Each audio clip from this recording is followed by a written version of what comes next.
Buongiorno, benvenuti a tutti quanti, grazie per esservi collegati quest'oggi all'ultimo dei 6 webinar che stiamo dedicando ai National Park Service.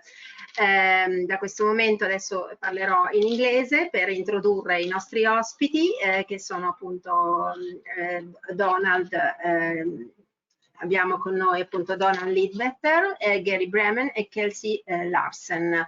Do il benvenuto a loro, quindi hello and welcome to everyone at the last of the 6 events dedicated to the National Park Service. We really thank you, Donald, for the availability and dedication as well as the professionalism dedicated together with all colleagues who have collaborated today. Thank you, thank you, thank you very much.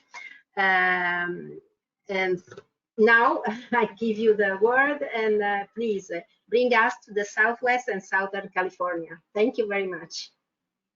Great. Thank you, Leah. Hello, everybody, and thank you so much for presenting or for attending today's presentation. And thank you for participating and attending this series of webinars and presentations about the national parks of the United States over the last 6 months. This has been such a strange time for tourism around the world right now, and I hope that very soon we will be welcoming our visitors from Italy once again to the United States and to our national parks. And I hope this presentation series has helped you get more familiar with the width and breadth of the national park system, and that it's been something enjoyable and useful for you as you are preparing to help your customers and clients start traveling again and start visiting the United States again. So thank you. This has been a real pleasure for all of us. This is our last presentation looking at a wonderful part of the country, very popular with a lot of tourists in the Southwest and in Southern and Central California. So we have some really great parks to highlight today, and my colleagues Gary and Kelsey, who have presented before in this series, so they're very experienced, will be joining and participating in today's presentation and taking on the majority of the presentation. So for my section, I just wanted to share 2 categories of information with you. Once again, for anyone who is new to this series, or for everyone who has participated before, I always have to show off the width and breadth of that park system. If you take one thing away from all of these presentations, it's to remember the width, breadth, variety of parks that are available for visiting, for exploring, for discovering across the United States. And for all of your customers and clients, wherever they are traveling, if they are interested in the big, famous, very well-known national parks, that's great. We love to see them there.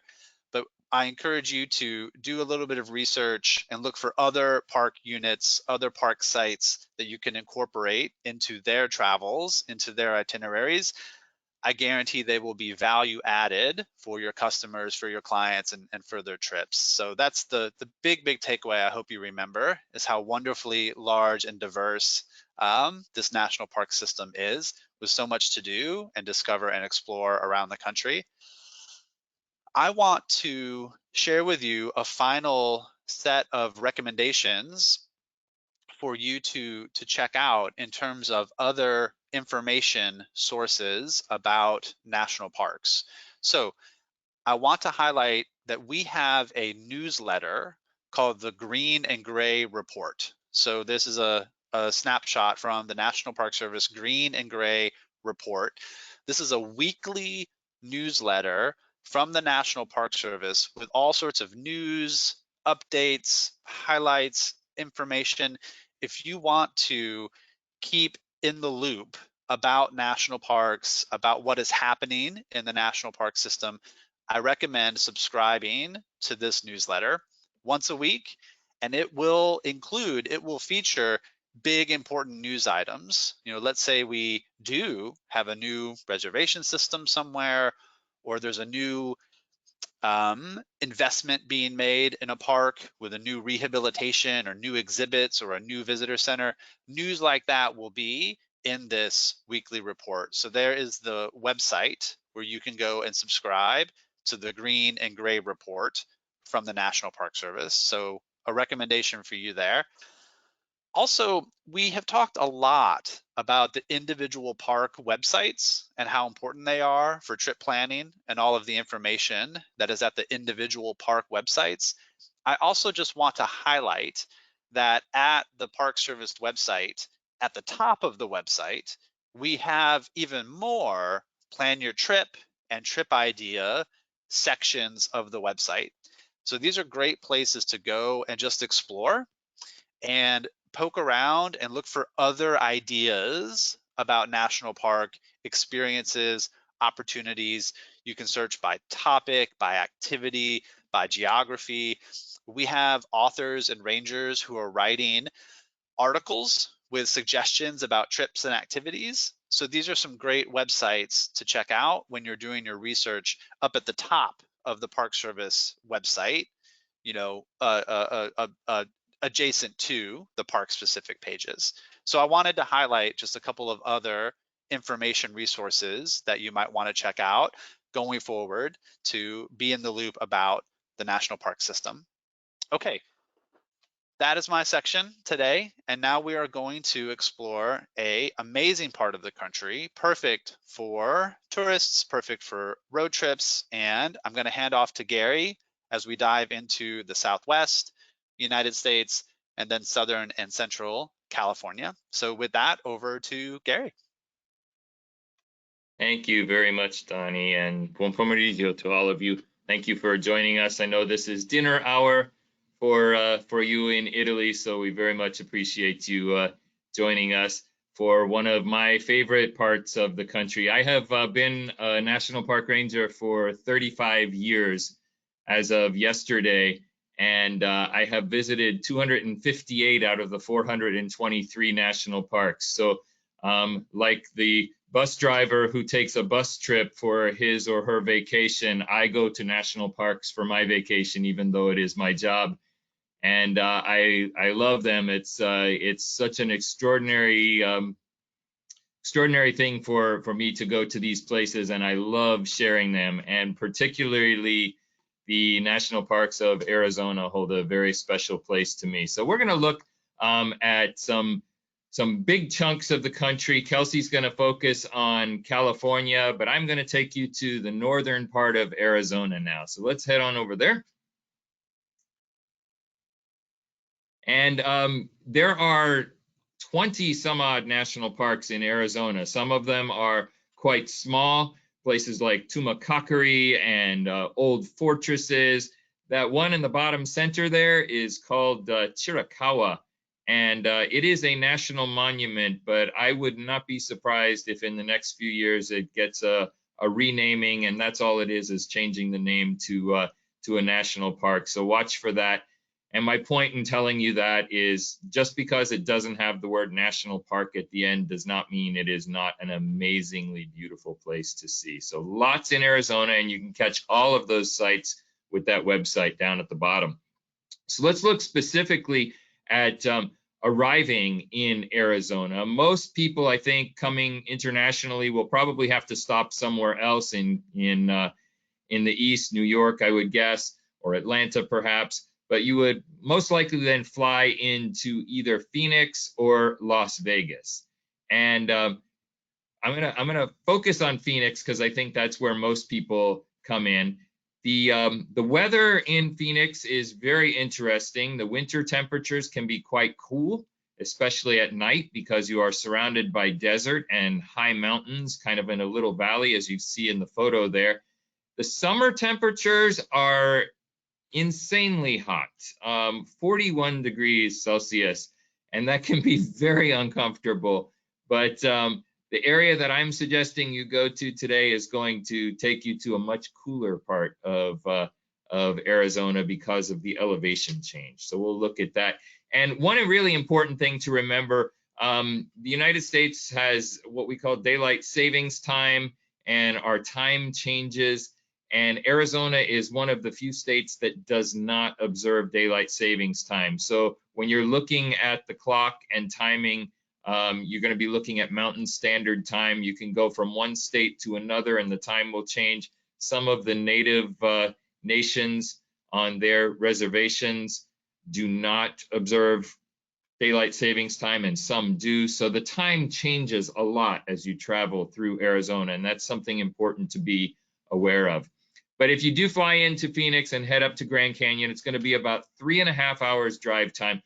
But that time can be spent in some really great ways. And I really encourage everyone always to take your time when you are driving anywhere to visit national parks, because again, there are some very small parks that are extraordinary. Sunset Crater Volcano is the site of a volcano. It is a giant cinder cone created by a volcano. And very close to that are a whole area of native ruins at Wupatki National Monument, several thousand years old.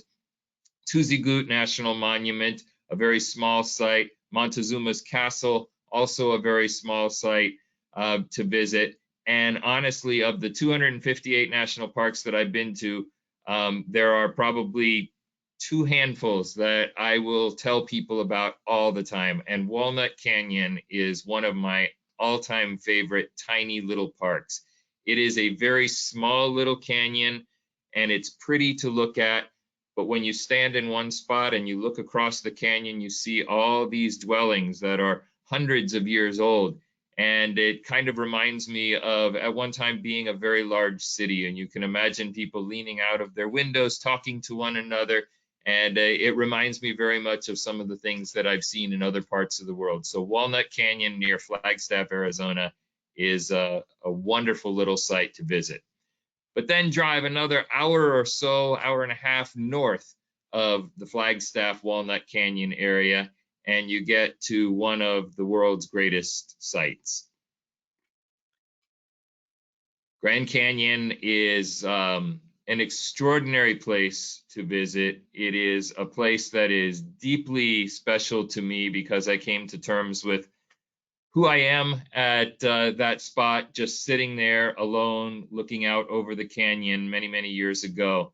And the canyon has many different moods.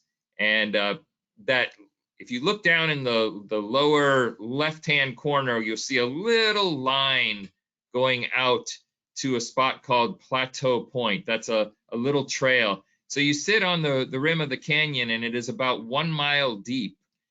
And you can walk out part way out onto that trail at Plateau Point. It's about 12 miles or 19K. And then you can look down even deeper into the canyon. And that is a wonderful hike to do. If you wanted to go all the way down to the bottom of the canyon, it's about 30K.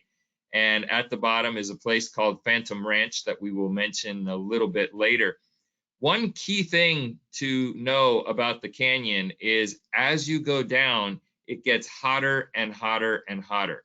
So in the summertime, the temperature at the bottom of the canyon can be very warm.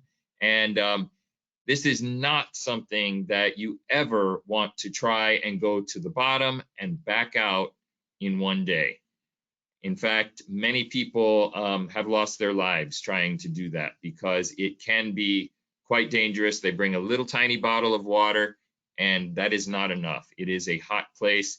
It is a gorgeous place, but one that deserves respect and planning. So it is not a one-day hike. Consider some shorter hikes, and there are lots of them there, even for all abilities. So let's look at some of those.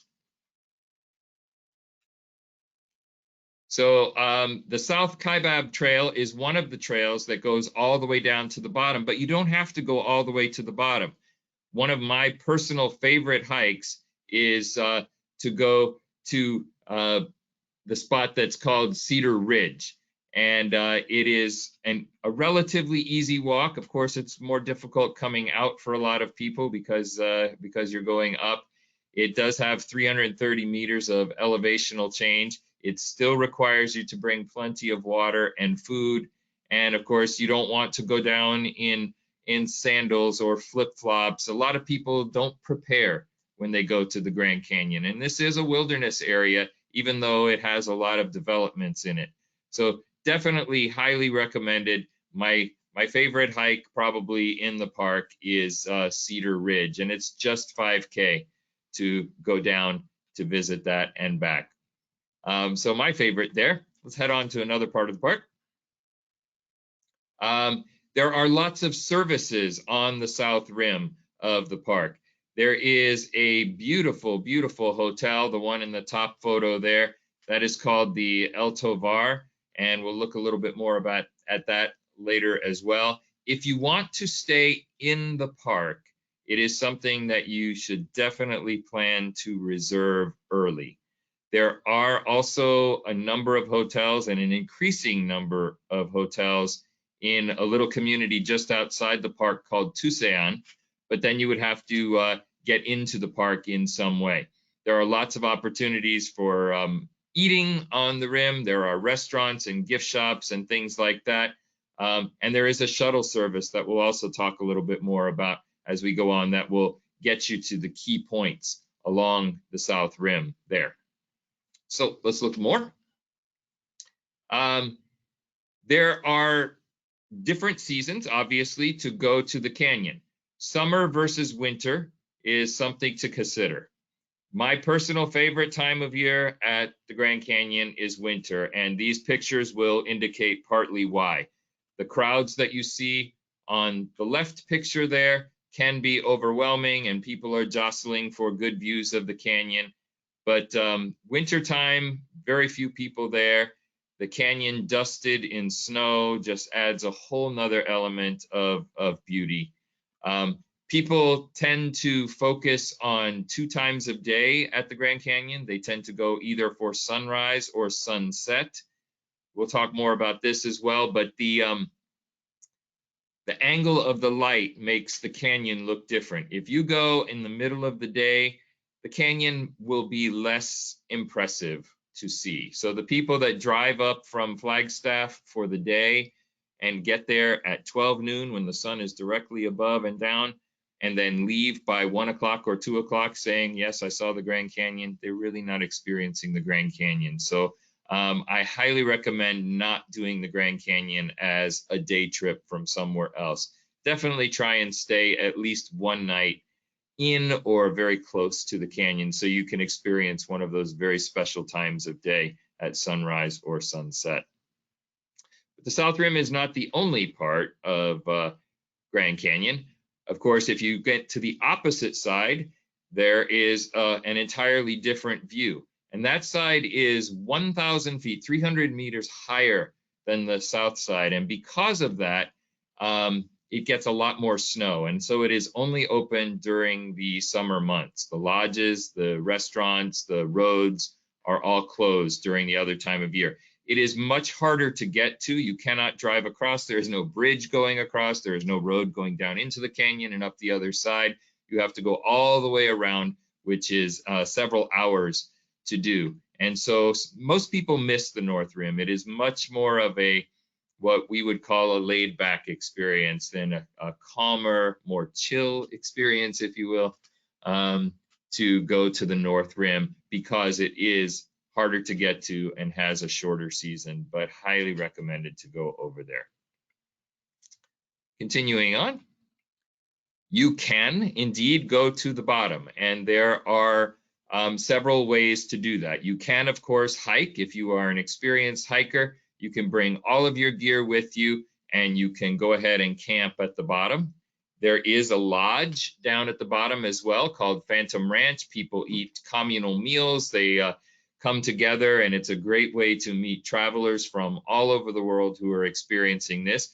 If walking is not something that you want to do, you can take a mule down to the bottom of the canyon. There are guided trips that will take you down by mule, and these mules are very sure-footed. They have done this thousands, if not tens of thousands of times, and they know their way. They are sure-footed, and so it's a great way to not have to look at every step to make sure that you're not going to fall somewhere because they're doing that for you, and you can look around and see the amazing scenery. All of those options, though, definitely require you to plan ahead. Don't walk down to the bottom of the canyon and say, I'm here to check into a room, because it's likely they will not have one for you. And the same with campsites. So plan ahead, the earlier the better for all of that. So that's to the bottom. What about another way of experiencing the canyon? That is going through. And this is on my personal bucket list, something that I have never done but want to. The reason the canyon is there is because the Colorado River flows through and has cut through layers and layers and layers of rock over the years. These trips, depending on which one you do, can take anywhere from 3 to 18 days. Some of the trips have motors on the boats. Some of the trips are paddling or floating with the river. And so the expense can be quite different. Some of them are rubber rafts, which have a little more give. If you want a very historical experience, you can even go through in small wooden boats, which is the way the first explorers from the Western world experienced the canyon. And so those are options as well. These are not inexpensive. These are very expensive trips, but like I said, I have been to the canyon probably 24 times, and it is still on my bucket list to go through the canyon rather than just down and up again. So definitely plan ahead on that. That will be my motto today. Plan ahead and take it slowly. Now, there are other adventures that you can experience at Grand Canyon as well that are sometimes quite a bit more expensive. Taking a helicopter flight over the canyon is a great way to see it. It is limited as to where the helicopter can go because nobody wants to be standing on the rim of this amazing natural wonder and have helicopters zooming around all the time. So the helicopters are removed to more distant parts of the canyon. If you want to not deal with parking at all, you can take a train from the town of Williams up to the canyon.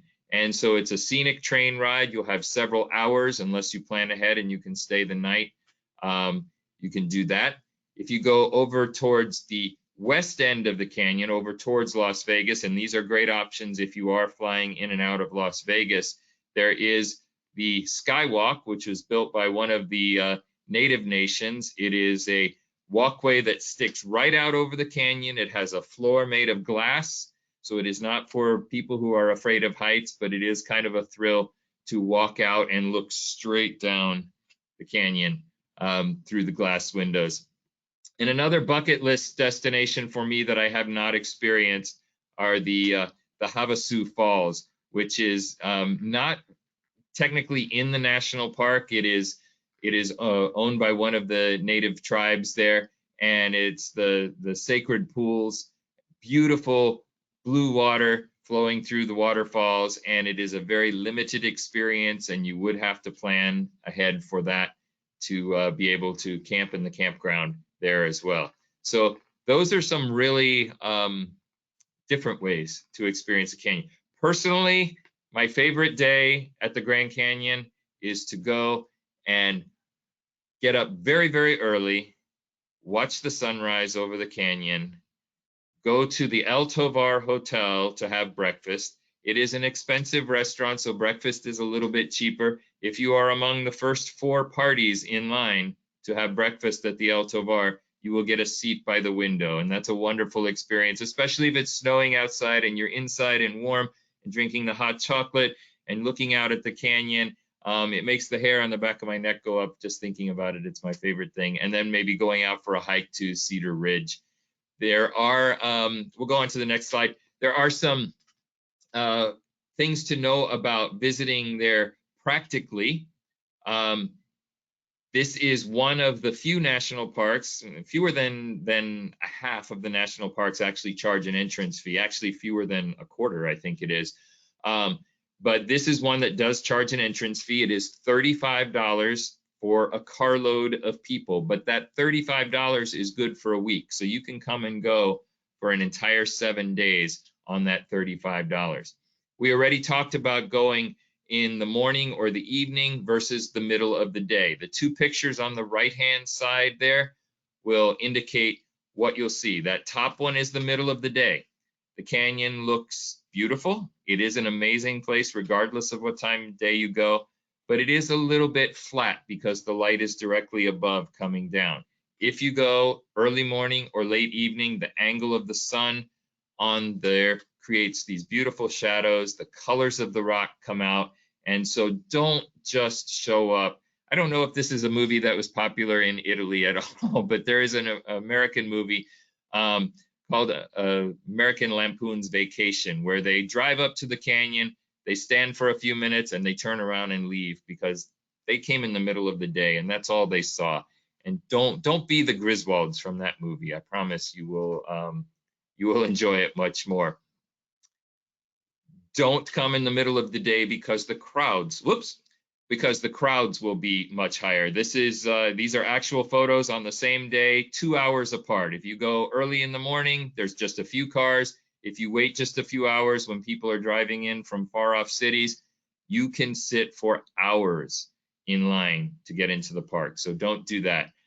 There are shuttles that will weave you around the canyon rim to get you to the special places. And so you want to take advantage of that. In my mind, when I make a big trip to another place, you know, when I went to Venice in Italy, I stayed in a place where I could look out over the tops of the buildings of Venice, and I loved that view from my balcony. It was more expensive than living across the river, but I was in Venice, and that was a very special thing to me. And I would encourage you, when you're coming on this, especially to one of the world's great sites, a World Heritage Site, UNESCO site, splurge and stay a night or two so that you can just walk to the rim and you don't even have to use a car at all. All right, let's look at some other places. I would encourage you, if you do decide to go from the South Rim to the North Rim, there are a couple of ways to go, but the longer route will actually give you an opportunity to see some extraordinary scenery. And, you know, the American West, this part of Arizona, and Italy have some real connections in the movie industry, right? Many of the movies that were about the American West were actually filmed in Italy. So I know you have some of this scenery there, but it's an extraordinary place to see. So if you were to drive out the southern rim of the Grand Canyon out towards the east, so going from that little green dot that you see there, you can drive out across the Hopi Mesas. Now, that is not part of the National Park Service. It is the reservation for the Hopi people. And these are beautiful, beautiful formations and beautiful, beautiful people to experience. There is a small museum. There are arts and crafts places. You will find people selling arts along the roadside. And so that's a great drive there. And it gives you an opportunity to go to another one of my favorite small parks, which is Hubble Trading Post.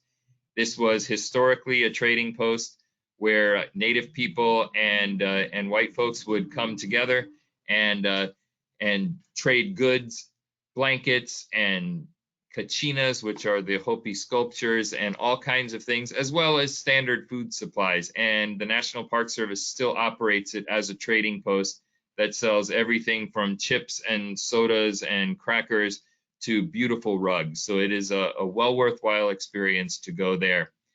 Continuing north, you would come to Canyon de Chelly, which we're going to talk about in just a moment. But if you went a little further north, especially if you're continuing over to the north rim of the Grand Canyon, Navajo National Monument is another small site that features the dwellings of Native people from hundreds of years ago. Well worth the experience. So again, take your time as you're exploring these areas. It's well worth it.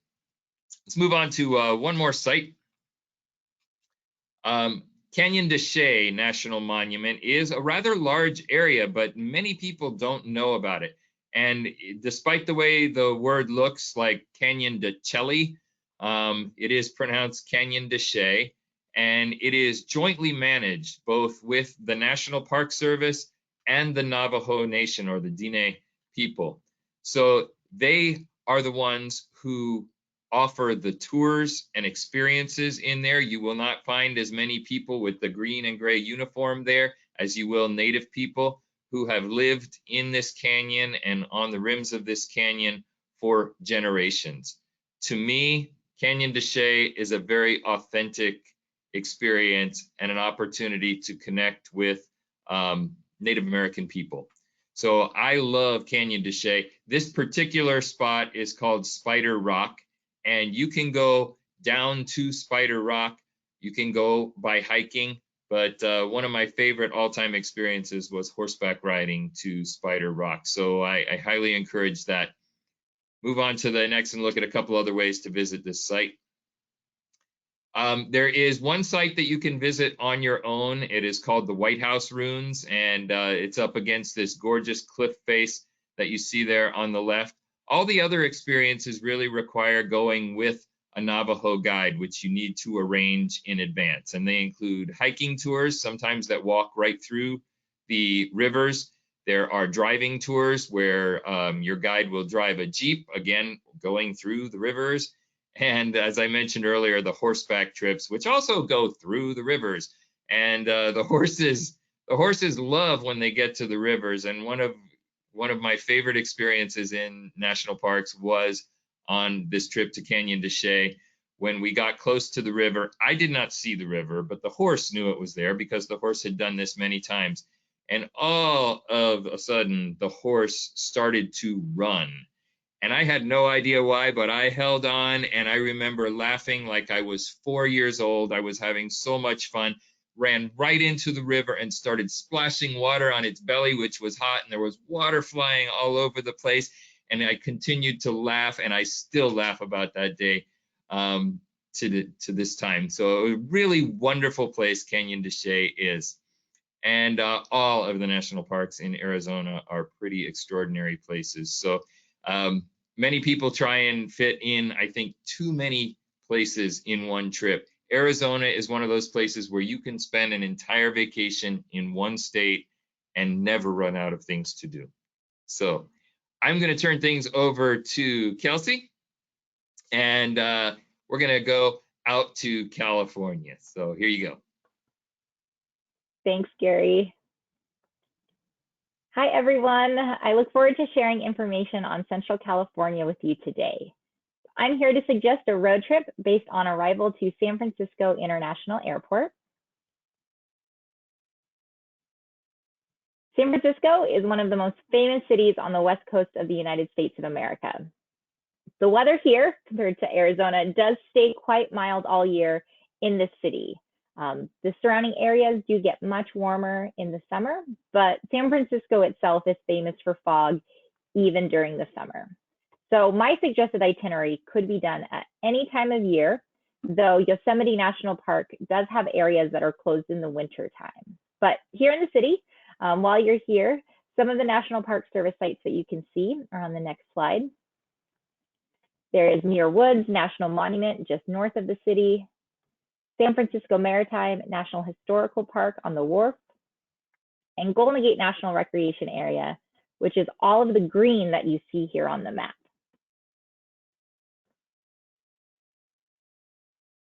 As you can see on the next slide, the Golden Gate National Recreation Area gets its name from the iconic Golden Gate Bridge, which you can see from many of the areas within the park. Whether from the Marin Headlands and Fort Baker on the north side of the bridge, or peekaboo views from places in Christie Field and the Presidio, or being right underneath it at Fort Point. So depending on where you'd stay and where you want to go within the city, you might not need to have a car for this part of the trip. Parking can be tricky in the city, and there are plenty of public transportation options. Golden Gate, it used to be the most visited unit in the National Park Service. Last year, it did rank second, but had more than 12 million people enjoying the area last year. But as you could see on the map, lots of green space, and so there are lots of different areas that you can enjoy. There are many opportunities for scenic photography, seeing historic architecture. It's some of the oldest developed area of the city is in the Presidio. Riding bicycles, utilizing the many walking paths, or ordering some delicious local cuisine, of which there are a lot of options, and enjoying it in one of the picnic areas. So a really great place to get the sense that you've arrived in San Francisco. As you can see behind me, the bridge is very famous as a symbol of San Francisco. But another iconic location, which can be spotted from many viewpoints in the city, is Alcatraz Island. If you want to visit this famous prison, you must book a tour in advance. While several companies in the area offer boat rides in the bay and advertise to show you the island by sailing past only one carrier has access to bring you on to Alcatraz Island, and that's alcatrazcruises.com. As you can see in the screenshot, you can actually translate their website into Italian, so that might help for clients to really understand all of the details that are included in the logistics of getting onto the island. While there, you can take an audio tour of the famous cell block prison, and the audio tour is available in Italian. I suggest giving 3 to 4 hours time on the island. Since the boats leave every hour, you can take the time to relax. You do have to walk up a hill to get to the prison. As you can see in the picture, there is a bit of a hike up the hill from the docking where you arrive. So give 3 to 4 hours. But while you're down on the piers, I personally suggest going a little bit west to visit San Francisco Maritime National Historical Park. It offers a free museum with award-winning exhibits, probably one of my favorite in the entire National Park Service. There are historic ships that you can visit aboard. And sometimes they even offer sailing trips, which would be something that you would really have to plan in advance. It hasn't been open for the past year and a half, but I hope to see those return in the future. It's also located just to the west of Fisherman's Wharf, which is a very popular destination in San Francisco for tourism. It's full of restaurants, shops, and activities. I suggest finding one of the many historic seafood restaurants down in that area. You can try Cioppino, the famous San Francisco fish stew that is Italian in origin. In fact, there's a lot of Italian-American history in this part of town. So to the east, there's North Beach. And then actually just last night, I went to dinner at Fort Mason, which is just west of San Francisco Maritime. So in the picture of the ship, you can see that there is a Fort Mason, there's a building back there. So it's a different area right next to the National Park Service. And I discovered that the Museo Italo-Americano is there. And it was actually the first museum established in 1978, the first museum in the United States devoted exclusively to Italian and Italian-American art and culture. So lots of just really great discoveries that are within the city. Another park that I would suggest seeing in the area is Muir Woods National Monument. So another park that you have to make pre-arrangement, and it requires a bit of planning in advance. This is because you must make reservations, whether you drive in park or take the shuttle. It's located just about a half an hour north of the city. So you would cross the Golden Gate Bridge and then about a half-hour drive. The lovely grove of redwood trees. It was established in the early 1900s, so it was one of the first national monuments in the National Park Service. It has the redwood trees, and these are special because they are the biggest type of trees by height.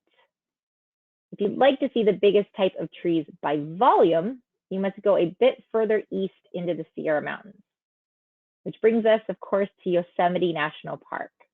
So this is probably the destination national park that you would plan this trip around. It's about a 4-hour drive from the San Francisco area to Yosemite Valley. And there are lots of things to see year round. So like I said at the beginning, there are areas of the park that are closed in the winter time, but Yosemite Valley is open year round, and that's the key destination for a lot of visitors. The park welcomes millions of visitors a year, so it is really important to plan ahead. Transportation especially. So there is an entrance fee. You don't need to pay that in advance, but lodging and camping arrangements to actually stay in the area definitely need to plan ahead. There are lodging options in the park. There are lots of different options, hotels, rental homes, cabins in the local area, but very popular. So planning ahead and then planning your trip and where you go within Yosemite National Park probably depends on what gateway community those accommodations are booked. Something that changed this year was that because of occupancy restrictions, because of the pandemic, they instituted a day use reservation system. Yet to be seen if that is something that's going to continue into the future. But to visit Yosemite National Park this summer, you must have a reservation of some kind. Either you've prearranged for campsites, lodging, going into the backcountry, or you have to get a day use reservation. In normal times, and I expect that we will see these return at full capacity by next year, there is the YARTS bus system. So that is for the Yosemite Area Regional Transportation System. And so those are larger buses that come in from the different cities around. So in the lower left corner, you can see their routes. So actually, you don't really need a vehicle of your own to visit parts of Yosemite. From San Francisco, you can take an Amtrak train to Merced. From the Merced train station, you can have a prearranged booked ticket on the YARTS system, and then take that bus. It takes you right into Yosemite Valley. But having a car is definitely an easier way, more flexible to get into the area, especially if you have accommodations that are outside of Yosemite Valley. But if you drive into the valley, there is a shuttle system. So you can park your car, leave it there all day, and see the valley. You don't need to go and fight for parking spots throughout. The shuttle system is very convenient. The shuttle stops. There are numerous ones. They are strategically placed in popular areas of trailheads and points of interest. You can just get on the shuttle and then be dropped off a short distance from pretty amazing views. For instance, of some of the park's well-known waterfalls are an easy stroll from the shuttle stops. And so this slide, I wanted to show the difference of the time of year that a trip is planned. So if you have someone who really wants to see these amazing, iconic waterfalls, the time of year depends. So I took all of these pictures on various trips. So April, the snow is melting, the waterfalls are rushing. You can actually stand close enough to the lower falls that you feel the mist because there's just so much water. Still seeing in early July, starting to lessen, but there is still a waterfall. But by the end of summer, this was mid-October, just last year, you can see where the waterfall normally is, but they run dry towards the end of summer into fall until we have the snow come back in and see that in the winter, which I haven't yet visited in the winter. I've done the other seasons of the year, but just wanted to point that out of the different experiences that you can have at any time of year and how dynamic Yosemite Valley really is. And so in the iconic Yosemite Valley, that's probably the main destination. Lots of accommodations, valuable information. The main visitor center is there. There are scheduled ranger programs. There's a park theater that provides information. There's information on the native history of the Yosemite area. There's even a post office, cafes, retail stores, even a small grocery store, and a medical clinic as well. While there are guided activities through Yosemite Hospitality that runs the accommodations. So there are bike rentals, bus tours to specific places, so that is separate from the shuttle system. Rafting, the river goes right through Yosemite Valley. And so there are lots of different activities depending on what a person might want to do. A lot of it happens within the Yosemite Valley and then from there. So more adventures can be found by exploring other places within the park, getting out there.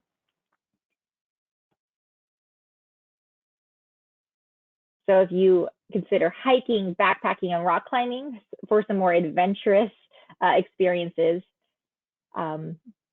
the day hiking, like I said, to find the sequoia trees, which are the biggest trees by volume on Earth, you can go to Merced Grove. That is an area that is just open seasonally, so spring through fall. But as you can see in the picture, I'm not sure if you can see it, but that tree had been cut out in the early 1900s.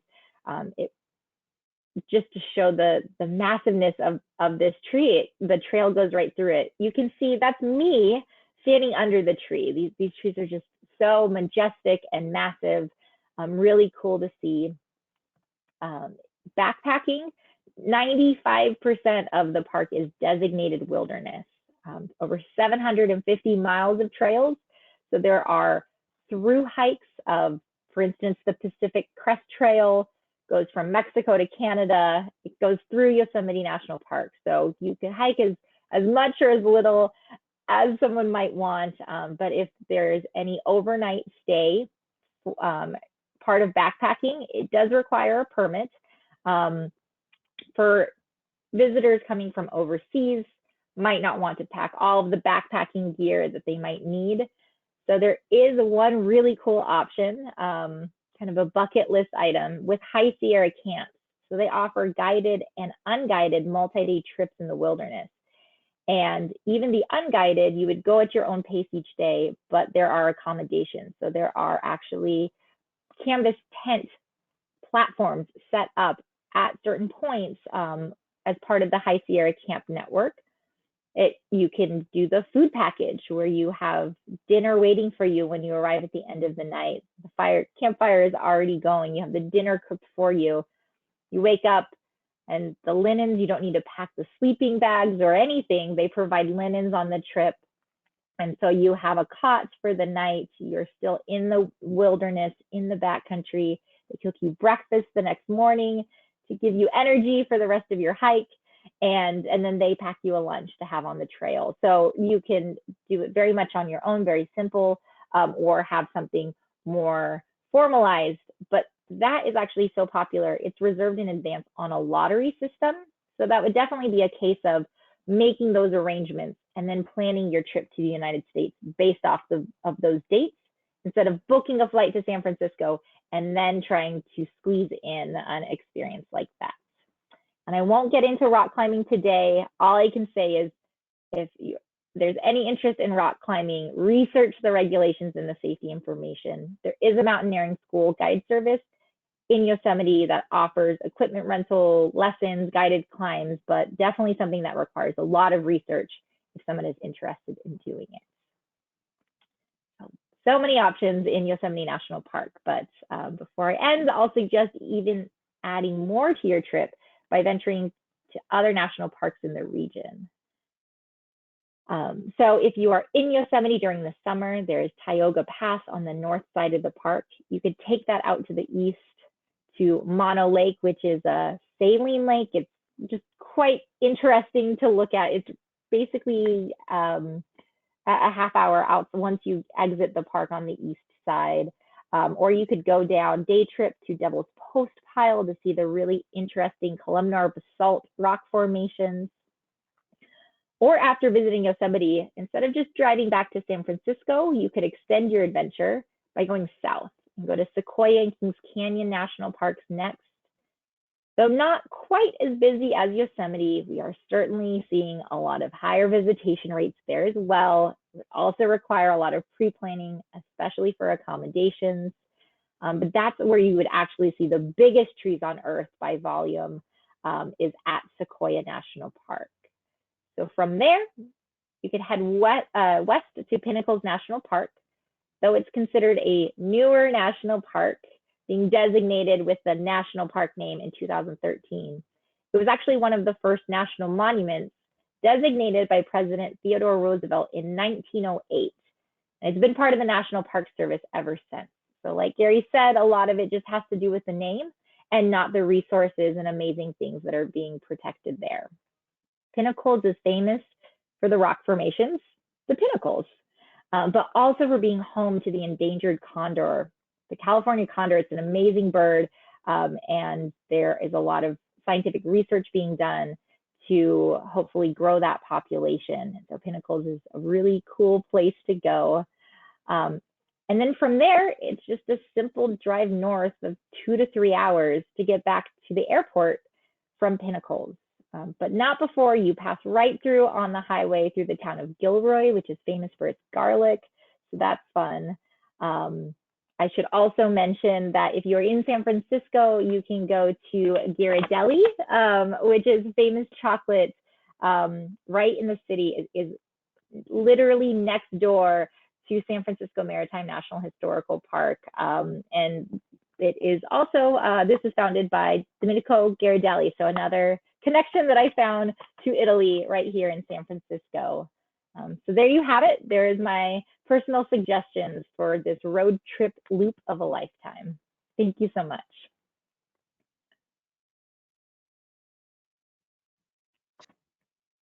Okay, that was wonderful. I want to thank Gary and Kelsey. This was just a great presentation. And we actually have a few minutes and a couple of questions. I've been trying to answer questions in the Q&A chat, but there's a few more that I think among the three of us we can answer.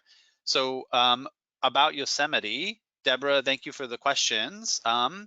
Kelsey, recommendations on where in Yosemite to find sequoia trees. And then of course, as you said, Sequoia National Park itself, is where you really want to go to get really close with sequoias. But in Yosemite specifically, the 3 groves, I think there are.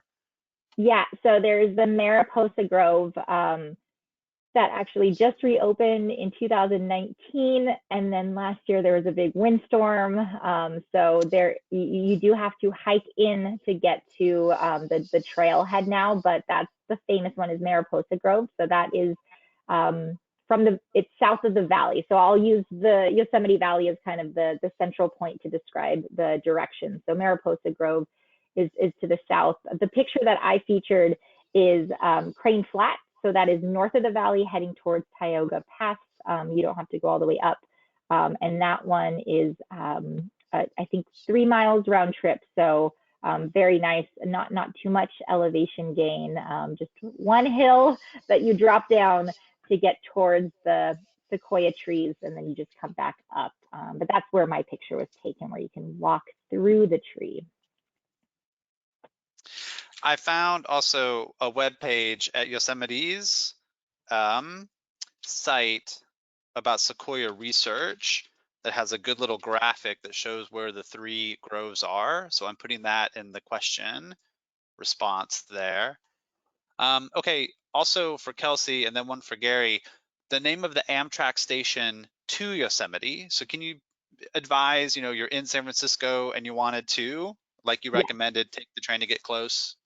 So Amtrak, the San Francisco station is Emeryville, Emeryville.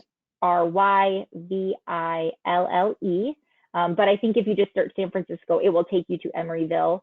And then that would take you to Merced, Merced, also the name of the river that runs through Yosemite. So Merced is the town that Amtrak goes to from San Francisco. From that station, you can get a reservation on the Yards bus, Merced route to Yosemite Valley, and no need for a car. Great, perfect. And then we have one, Gary, from Irene. We'll see how much we can answer about this because we may not know enough about the Skywalk. She was wondering about the Skywalk, if it's open, how to get there. I know what I know, but maybe you know more. I don't know. What do you can recommend about the Skywalk? As far as the question about it being open right now because of COVID and whatnot, I do not know the answer to that. I know it's not in the national park. It is completely separate, and it does have a separate admission fee, which is pretty substantial. So yeah, that's about all. I have not done the Skywalk, but I know a lot of people have enjoyed that, so I wanted to throw it in there. I will put in the chat in response, Irene, Grand Canyon West. So the Hualapai have their own website about visiting Grand Canyon West. So I'm going to put that in the chat as well, the website for that. And then also we had from Deborah, I'll just put it here on our final slide. A question, Kelsey and Gary, if you've been Yosemite, thoughts about visiting Yosemite in 2 days? Will 2 days give you a good sense and experience of the park? I think it really depends on what activities the person wants to do. So if it's just to go and see and experience the iconic, granite walls, Half Dome, El Capitan, 2 days I think is sufficient, but you would probably still be within the Yosemite Valley area. And so I think you could do 2 days, but if someone wanted to go and do a lot of hiking, that would probably take up one of the days, but it could be done. I think it also depends on where the accommodations are. Some of the local towns like Mariposa, you know, it's taking you over an hour to get back into the park. So it might require waking up a bit early. But the first time I visited Yosemite was in 2016. It was in July. So I knew that I couldn't get extended accommodations. And so I saw it in 2 days. But the second day, we woke up early enough to see the sunrise at Glacier Point. And we stayed, I think, until it was dark, and it was great because the stars were dazzling. But that second day, I didn't have enough time, so we ended up spending, I think, 15 hours in the park, and it wouldn't be feasible to then go and try to travel back to San Francisco the same day. We stayed the night and then left early the next morning to get back. I would echo that, and also add that it would depend on the time of year as well. Summer is going to be much busier because kids out of school and things like that. I visited Yosemite. My first visit was a 2-day visit, and it was in September, so we didn't have much in the waterfalls. That was a less popular time of year, but it was a great time of year to get the experience. We spent 2 nights in the valley. I guess it was 3 days, 2 nights in the valley and 1 night at Wawona by the trees. So we caught the big highlights. We did some short hikes. We did not do any long hikes. We did not go to the top of Half Dome or anything like that. But like so many national parks, to really experience and get away from the people, it doesn't take a lot. There are so many trails. Find a trail that is not the most popular one in the park, and you will find amazing places, and you will likely have very few people to experience it with. Well, fantastic. Thank you both. This was a really great presentation to end our series with. I think we hit some really great information today, and I don't see any further questions. I want to thank Kelsey and Gary for their presentations, both today and previously. They volunteered twice in our presentation series, so thank you. Thank you both so much. It's been so wonderful to work together. I want to thank all of our presenters. This is the list of everybody from the Park Service who participated in this series. So this was a wonderful opportunity for us to work together in a new way. We all work all across the United States. We're separated by hundreds or thousands of miles. So this was great for us too, to work in a new way. So thank you for the opportunity. And I want to thank everyone here who has tuned into these series. It's been really fun to do this. This is somewhat new and different for us as an agency. So this was really enjoyable for us to do as well and be creative. So thank you for tuning in. And I look forward, whoever is going to attend IPW, if you will be in Las Vegas in September, I will be there at the National Park Service booth. We will be there exhibiting along with other federal agencies. So I would love to meet you in person. So please stop by.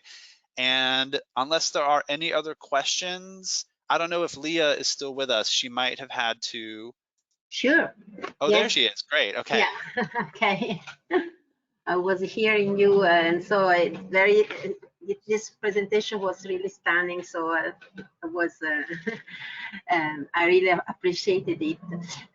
Thank you very much, and I hope I will. Most of us will come to IPW if it will be possible, of course.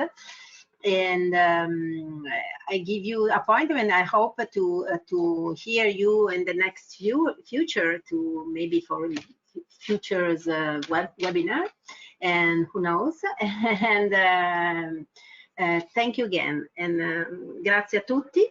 Grazie a tutti veramente per la meravigliosa compagnia che ci avete fatto. Vi do appuntamento per gli ultimi 2 webinar da programma che abbiamo. Il prossimo è il 24 scusate, il 22 di giugno, tra Natura Musica Tour delle Regioni dei Grandi Laghi, e l'ultimo che è sul Digital Training Visit USA, il Google My Business. È un programma che poi comunque continuerà anche a settembre. Vi ringraziamo tantissimo. I really thank you, Donny, thank you, Gary, and thank you, Kelsey. See you very soon. I hope so. Ciao. Absolutely. Ciao. Ciao. Ciao. Ciao.